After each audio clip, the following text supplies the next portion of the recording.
La maldición de los Onassis. ¿Coincidencia, destino o una auténtica maldición? Vamos a descubrirlo. Como los héroes de las obras de Sófocles, Eurípides, los Onassis vivieron bajo una sombra, la ibris o desmesura que lleva a la catástrofe. Vamos a hablar de uno de los temas que a mí más me entusiasmaron y más me motivaron a crear contenido en mis inicios. De hecho, tardé bastante en llegar a hacer este vídeo por todo el proceso de contenido que yo seguí, pero es una historia que siempre me ha emocionado mucho y me ha parecido súper fascinante porque es la historia de cómo una super dinastía de una de las familias más importantes y más ricas de toda Europa y de todo el mundo literalmente se desvaneció por completo. La riqueza de los Onassis les hizo parecer invencibles, pero su historia está plagada de tragedias que ni todo el oro del mundo pudo evitar. El patriarca de esta familia y de toda esta historia es Aristóteles Onassis, que no solamente fue uno de los hombres más ricos del mundo, sino que también fue un símbolo de poder y de exceso. De hecho, su vida y la de su familia parecen estar sacadas completamente de una tragedia griega, y es que de hecho eran griegos. Y digo que parecía estar sacado de una tragedia griega porque su vida estaba llena de lujos, de excesos, y igual que en la mitología griega, todo humano que estaba rodeado de excesos y de lujo, los dioses les decían, chico, te me bajas. Y les llegaba una tragedia, y eso literalmente es lo que les pasó a ellos una y otra y otra y otra y otra y otra vez. Y es que la historia de las tragedias en la dinastía se repite en la historia. Al igual que los Romanov encontraron un final trágico, los Onassis llevaron ese mismo destino a su propia dinastía. Pero vamos a los orígenes. A diferencia de muchísimas otras grandes dinastías del mundo, los Onassis vienen de un origen súper humilde. Aristóteles Onassis nació en Grecia, concretamente en la localidad de Esmirna en 1906. No vamos a decir que nació en una familia completamente pobre, porque sí que es verdad que su familia eran comerciantes y estaban bien posicionados, pero no pertenecían a la clase alta ni muchísimo menos. De hecho, tuvo que empezar de cero porque en 1922 su ciudad fue devastada. En 1922 ocurrió el conflicto greco-turco. Hubo básicamente una guerra y muchísima gente emigró de Grecia a Latinoamérica, a Estados Unidos, pero la familia de Aristóteles Onassis se fue a Argentina y literalmente se fueron con una mano y otra detrás porque perdieron absolutamente todo. O sea, Aristóteles Onassis llegó a Argentina con nada. De hecho, él siempre lo dijo, que él emigró a Argentina con solamente $60 en el bolsillo. Imaginaros iros a otro país literalmente con 50 euros en el bolsillo, sin nada más. Y además saber que no puedes volver y no puedes recurrir a ningún miembro de tu familia para que te ayude. Trabajó como operador telefónico, pero realmente comenzó a construir de vuelta su fortuna importando tabaco turco a Argentina. Durante los años 30, Onassis se centró en la industria naviera. Lo que hacía era que compraba barcos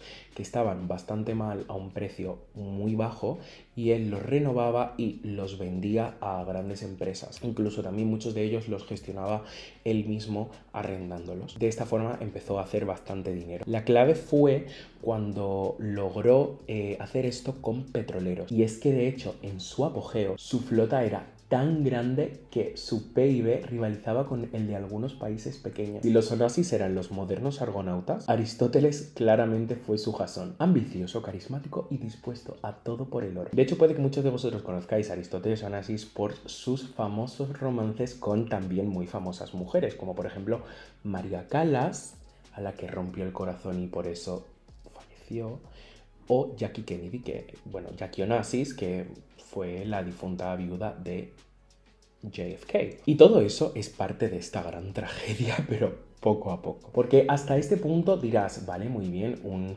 hombre humilde que llega a hacer una gran fortuna después de haber emigrado a un país, en plan, me suena la historia, hay muchas historias así.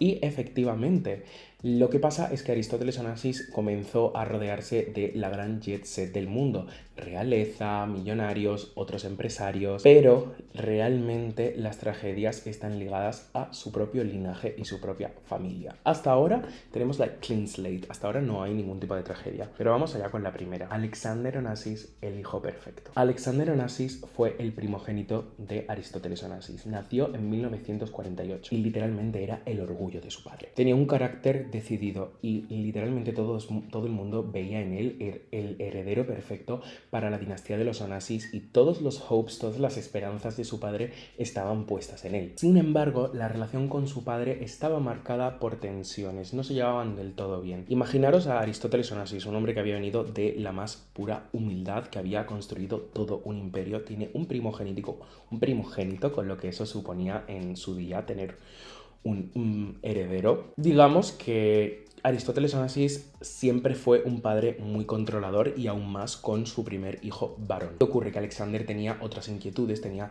otros gustos, tenía otras aspiraciones en la vida que no necesariamente era quedarse con la empresa familiar. Concretamente le encantaba la aviación, era su mayor hobby y lo amaba. Pero trágicamente el 23 de enero de 1971 sufrió un accidente de avión. Justamente su gran amor fue lo que acabó con su vida. El accidente fue concretamente en el aeropuerto de Atenas y murió con 24 años. Cuando esto ocurrió, devastó completamente a Aristóteles Onassis. De hecho, hay una famosa frase que él dijo que era: lo único que me quedaba en la vida murió ese día. Hay muchas personas que dicen que empezó a dejar de lado sus negocios, dicen que su salud empeoró desde ese momento. La verdad es que la muerte de un hijo obviamente tiene que ser algo muy trágico, sobre todo si Aristóteles puso toda su esperanza y toda su alegría en su hijo varón. Pues imaginaos. Imagino que para Aristóteles Onassis la muerte de su hijo fue un poco como cuando murió Alejandro Magno, que tras su muerte su imperio se desmoronó, pues básicamente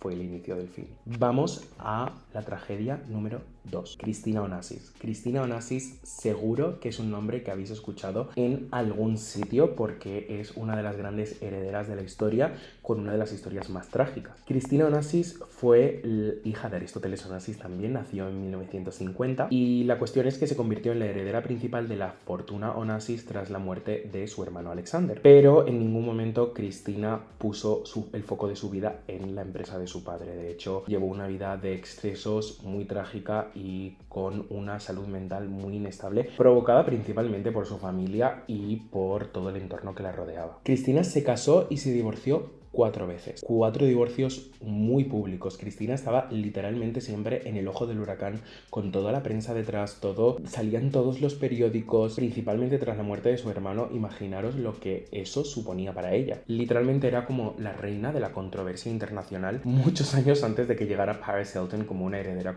de la controversia. Cristina sufría de depresiones, de problemas de salud y además literalmente todo esto se había agravado por un estilo de vida súper poco saludable, porque Cristina no paraba de estar de una fiesta en otra fiesta, en otra fiesta, en otra fiesta, con lo que supone ir de fiesta cuando eres una heredera millonaria. Alcohol, drogas, desenfreno. Me voy en un jet privado a Mónaco, de ahí cojo un yate que me lleva a Santorini. Falleció en 1988 a los 37 años por una sobredosis, por si te lo estabas preguntando, creo que se veía venir. A mí la figura de Cristina Onassis me recuerda mucho a Ofelia de Hamlet, de Shakespeare, porque literalmente era una niña que la sociedad esperaba demasiado de ella. La sociedad quería moldear a esa niña de una forma muy concreta, querían que tuviera un marido, querían que tuviera hijos, el padre quería usarla para ciertos negocios. De hecho, Cristina Onassis vio cosas terribles en su casa, desde abusos de su padre a las novias y mujeres que tenía, probablemente sufrió algún tipo de abuso en su infancia, así que imaginaros la pobre niña cómo terminó su mente. Y bueno, en este caso Cristina murió de una sobredosis y Ofelia se tiró al río y se suicidó, pero me parece un paralelismo bastante concreto y siempre pienso que si hicieran una película de los Onassis, la actriz que interpretara a Cristina Onassis tendría que hacer como un trabajo actoral súper similar a cuando una actriz hace de Ofelia en Hamlet, aunque también se me está viendo ahora que estamos con las referencias teatrales, Antígona de Sófocles, literalmente una figura trágica, aislada, que lucha contra las fuerzas que no puede controlar. O sea, sí, Antígona, pero literalmente creo que es más Ofelia. ¿No sería increíble, perdón por este paréntesis, pero no sería increíble que hicieran una película de la vida de Cristina Onassis? O sea, yo creo que podría escribirla perfectamente. Bueno, quizá no escribirla porque no sé las dotes de guionista que tengo, pero desde luego que sí que podría hacer ser como el showrunner y como el director de esa película. Ahora vamos a las tragedias que rodearon a esta familia y que les involucraron de una forma o de otra. Vamos a empezar con la tragedia de María Callas. María Callas, yo creo que todo el mundo sabemos quién es. Fue una de las cantantes de ópera más importantes de la historia. Quizá no es la cantante de ópera con la técnica más perfecta, pero yo creo que todo el mundo está de acuerdo en que María Callas sí que ha sido la cantante de ópera que más ha transmitido emociones con su voz. María Callas se enamoró perdidamente de Aristóteles Onassis, dejó a su marido y estuvo con Aristóteles Onassis y bueno, pues para ella fue el amor de su vida.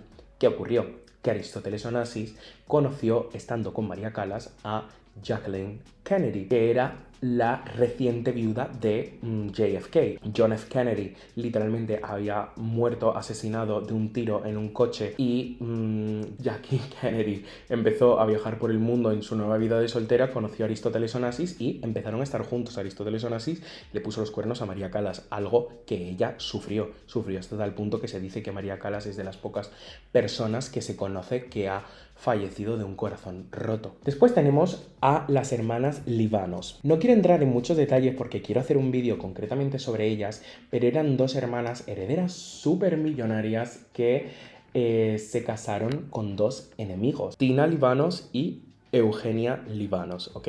Tina se casó con Aristóteles Onassis y Eugenia Livanos, Eugenia su hermana, se casó con el archienemigo y competencia de Onassis, que era Stavros Niarcos, otro gran magnate griego. Ellos dos se llevaban súper mal, eso ya para empezar, tensión. Las dos terminaron falleciendo de formas muy trágicas y muy sospechosas, pero Tina, que falleció de una sobredosis, hay rumores. Literalmente dos hermanas que se vieron atrapadas en un círculo de dolor. Pero os estaréis preguntando, ¿qué es de los Onassis? ¿Desaparecieron con Cristina? Pues Cristina, de hecho, tuvo una hija que se llama Atina Onassis. Ella literalmente está viva hoy en día. De momento, la tragedia de los Onassis no ha afectado directamente a Atina, más que, bueno, pues que tuvo una infancia terriblemente complicada. Su madre murió de una sobredosis y hoy en día lleva una vida bastante alejada del ojo público. Se casó con un jinete brasileño bastante famoso. Y su única tragedia, pues, es que él le fue infiel y terminó en divorcio. Para mí, los Onassis representan como el contraste entre el lujo extremo y el exceso, porque literalmente estaban constantemente en fiestas con la realeza, con Grace Kelly,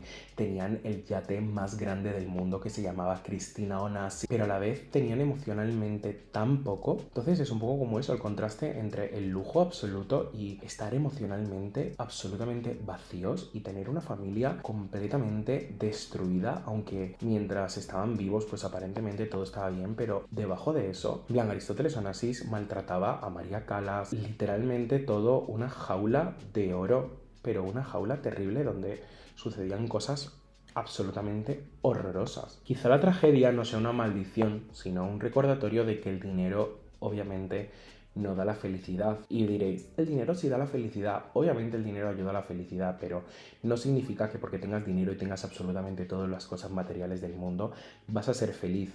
Yo creo que para eso tienes que rodearte de gente buena de corazón, rodearte de gente cuyos principios sean honrados y se basen en el amor y en la generosidad y por supuesto estar tú bien y trabajarte mentalmente, porque sobre todo creo que cuando llegas a ciertos niveles de riqueza o de fama es muy fácil perderse y literalmente entrar en un rabbit hole y caerse en un pozo del que pues muchas veces, como vemos con María Callas, con Cristina Onassis, con Atina Livanos, pues no hay salida, pues pasa lo que pasa siempre. Y yo os quiero preguntar a vosotros, ¿qué opináis? ¿Creéis que las tragedias son coincidencias? ¿Creéis que de verdad hay una maldición detrás de esta familia? ¿O que efectivamente era una familia completamente corrompida, estaban destinados a la tragedia? Dejádmelo en los comentarios y dejadme también ideas para futuros vídeos.